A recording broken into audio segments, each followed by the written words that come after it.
All right, the bills are paid, everybody's happy. Here we are back hosting MTV. I'm John Bon Jovi, this is Richie Sambora, we're in your house, right? They were brothers in boots from Jersey basements to stadium roofs. Platinum plaques, private jokes in dim hallways, lyrics scribbled on coffee-stained paper. But somewhere between the radio highs and the sleepless flights, the bond cracked. Different things like that, like things you would never think of. We said yes a lot to mostly everything and everywhere. Richie stayed quiet for years, not anymore. Once you hear what he reveals, you will never hear those choruses the same way again. Brothers in Jersey rock. Before the spotlights and confetti cannons, there were VFW halls that smelled like beer and cheap cologne. Backyard gigs where the neighbors called the cops. Two kids from working towns carrying secondhand gear and oversized dreams. John from Sayreville, Richie from Woodbridge. Both raised on grit, both baptized by the boards at places like the Fast Lane in Asbury Park. They learned to read a crowd by feel and survive a week on pizza and ambition. When Richie joined Bon Jovi in 1983, the chemistry clicked fast. He was not a replacement part. He was a spark plug. The talk box whine that would become a radio siren, the harmonies that made choruses glow, the blues sneaking into the pop. It felt homemade and huge at the same time. In early club sets, you could see it on their faces. John carried the banner. Richie tuned the engine. The two of them locked eyes mid-song and built a sound that felt like New Jersey steel wrapped in radio sugar. They were young, hungry, and completely convinced the world would listen. The world did. And when the world shouted back, things got complicated in ways only success can explain. If the bond is brotherhood, what happens when one brother is anointed the brand? The soul behind the strings.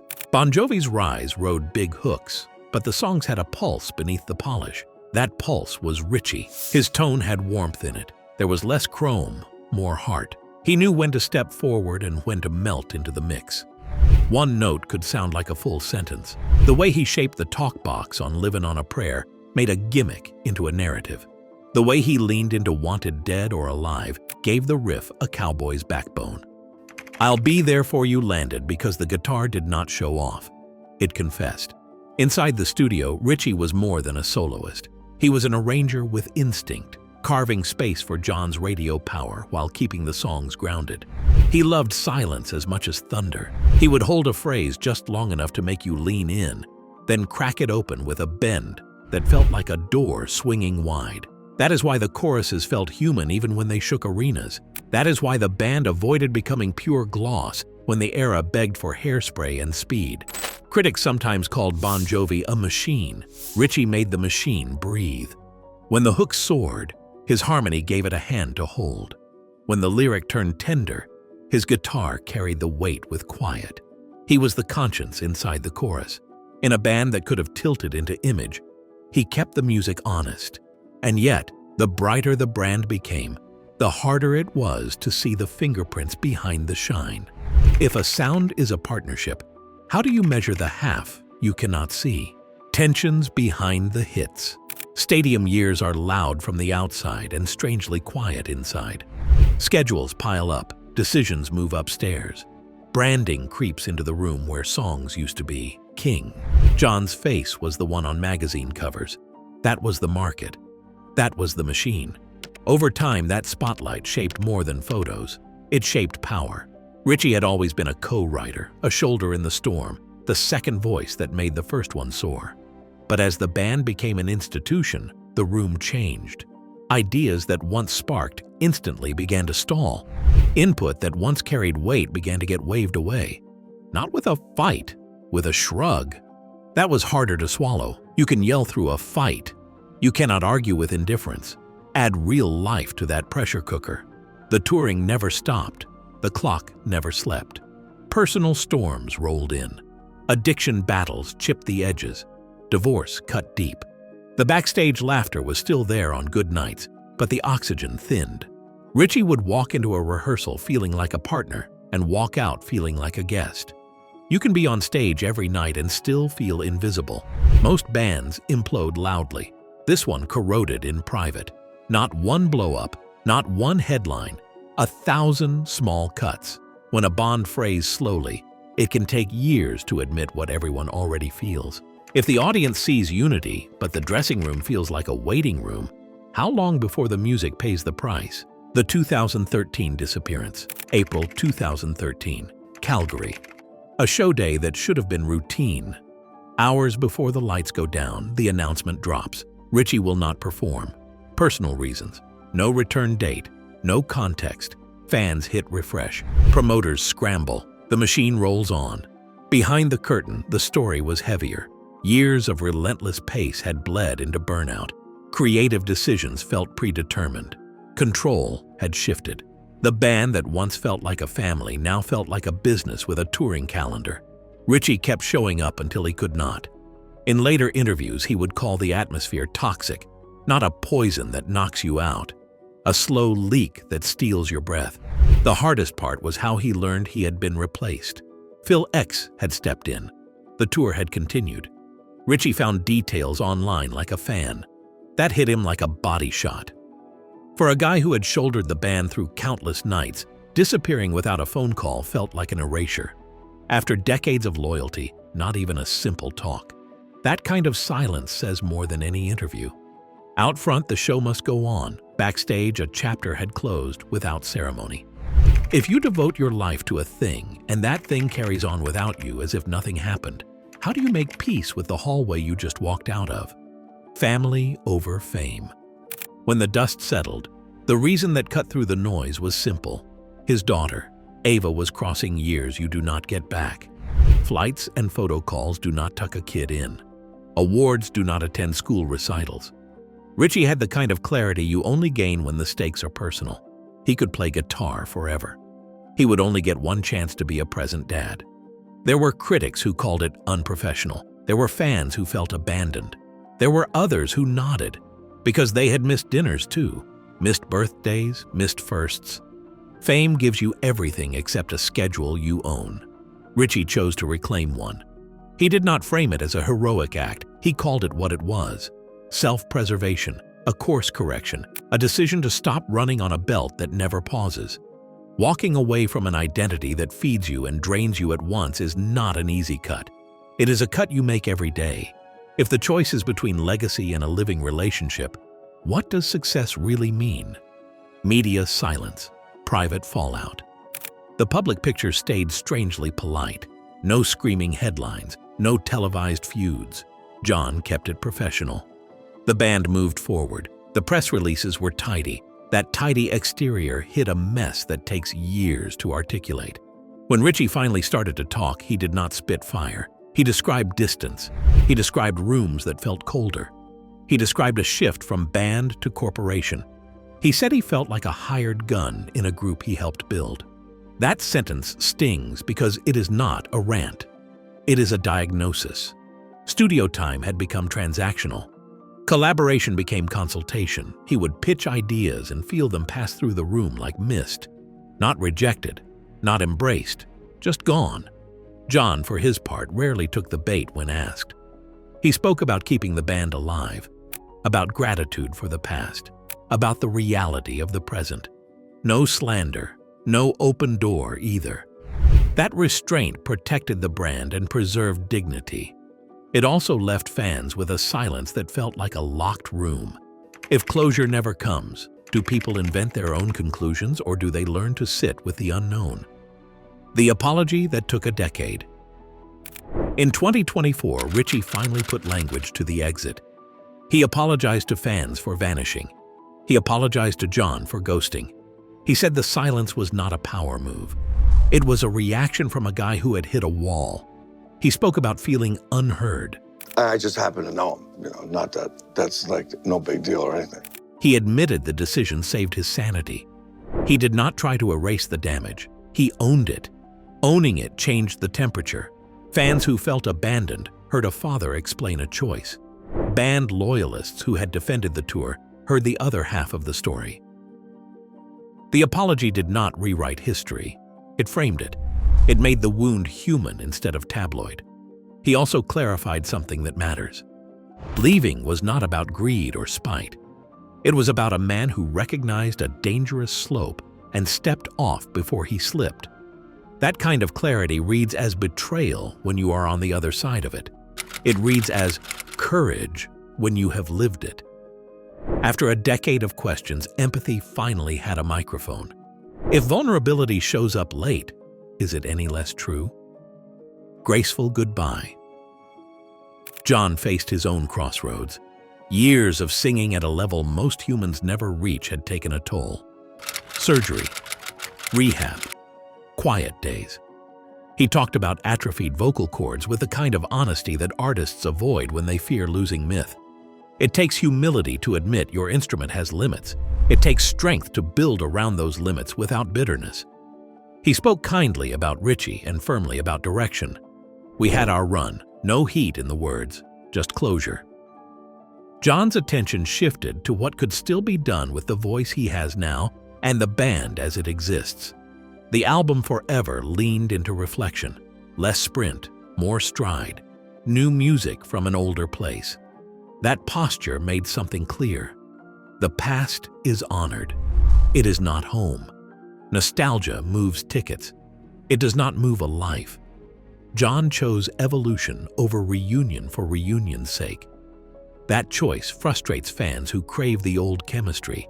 It also protects the space he is rebuilding. If a door is closed with respect, can it still be the right decision? Would a reunion even work?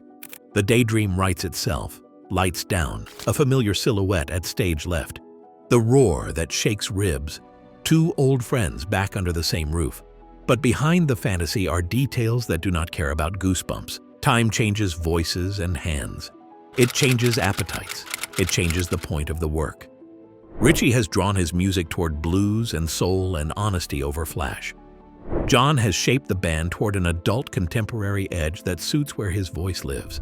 Those roads can meet for a night. They do not guarantee a journey. Add the physical realities. John's recovery demands care. Richie has no interest in reliving burnout. A reunion would require more than a plane ticket. It would require a rebuild of trust and a reinvention of what the show even is. There is another truth nobody likes to say out loud. Sometimes the myth is better than the attempt. When people buy a reunion, they are buying a time machine. The past cannot show up. Only two older men can. They deserve to be seen as they are, not as a photograph. If the celebration risks flattening who they have become, who is that really for? Legacy through a new lens. After the exit, Richie began doing the work most performers postpone. Therapy, reflection, quiet. He put the same care into his life that he once put into a solo. He talked with pride about Ava and about showing up in practical ways. He played when it fed him, not when a calendar demanded it. He teased new songs on his time. He did charity gigs because they felt good, not because they built buzz. He did not trash the past. He honored it. He talked about the years with Bon Jovi as a miracle made from hustle. He reminded people that those songs changed lives because they were written by people who needed them as much as the fans did. He said plainly that what they built cannot be erased. That kind of gratitude has weight. It disarms bitterness. It also makes space for a new chapter that does not have to pretend the old one did not matter. There is a pattern here among veterans who refuse to become monuments. Springsteen on Broadway turned bombast into storytelling. Artists like Clapton and Bonnie Raitt leaned into the quiet where tone becomes truth. Richie seems comfortable in that lineage. Fewer fireworks, more signal. He said it himself. It is not about being loud anymore. It is about being real. Legacies live in stadium photos, but they also live in the lives artists build after the applause. If growth happens off stage, should we judge a career only by the decibels? What Richie finally reveals. When Richie talks now, you can hear both the tenderness and the bruise. He describes a hierarchy that hardened over time. He describes music becoming a meeting. He describes asking for air and finding none. He is careful. He does not swing wildly. He speaks like a guy who has replayed the tape enough to know which parts hurt and which parts he can own. What he exposes about John is not scandal. It is a system, a brand that grew so big it swallowed the room, decisions that drifted upward, a friendship that became a function. John did what faces of bands do. He carried the banner. He protected the thing. He kept the show on the road. The cost was invisible until it was not. Richie's exposure is not a hit job. It is a witness statement. It says this is what it felt like to help build a house and then sleep on the porch. It says this is how a partnership can turn into parallel lives. It says a goodbye can look like a vanishing, but really be a man choosing to live. If telling the truth is an act of love for the person you used to be, can it also be a gift to the person you walked away from? The music you thought you knew. Go back and listen with new ears. The talkbox is not just a party trick. It is a character in the story. The cowboy riff is not just swagger. It is a roadmap for a life that always had one foot on the highway. The power ballad is not just a slow dance. It is a promise that somebody tried to keep and sometimes broke. Now lay Richie's voice on those choruses and notice how the edges soften. Notice where the guitar stops bragging and starts confessing. The songs that defined a decade are not marble statues. They are living rooms you can walk back into. With these revelations in your pocket, the furniture is rearranged. The room still feels like home. It just carries more ghosts. That is not to ruin the magic. It is to honor the humans who made it. If you knew the story behind your favorite anthem, would you love it less? Or would you finally hear what it was trying to tell you all along?